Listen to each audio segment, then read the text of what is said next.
morning, everyone. Today we're going to be talking about open houses. Hello, Josh Ezel, Break the Real Estate and Property Management. Hope you're having a fantastic week. Open houses. Open houses are one of the most predictable, highest returning things that we agents can do on a regular basis. Historically speaking, better than 1 out of 20 people that you get to sign into your open house will turn it into a sale with proper follow-up.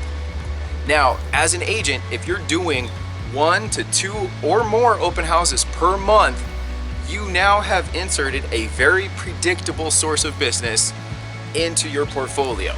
So moving forward, we're gonna try to bring up doing an open house at least once a month, so that way you're taking advantage of one of these most predictable, best returning parts of any real estate professional's business.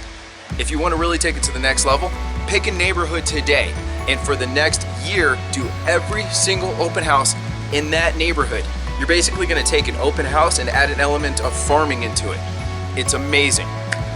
Let me know if you did an open house, where you did it, how many people you got to sign in, and as we keep moving forward, let's talk to each other and let each other know what our returns are, what's working, how we can all help each other improve. We're all one big community here, so let's have fun with it, right? All right, everybody, have a great day. I'll talk to you tomorrow.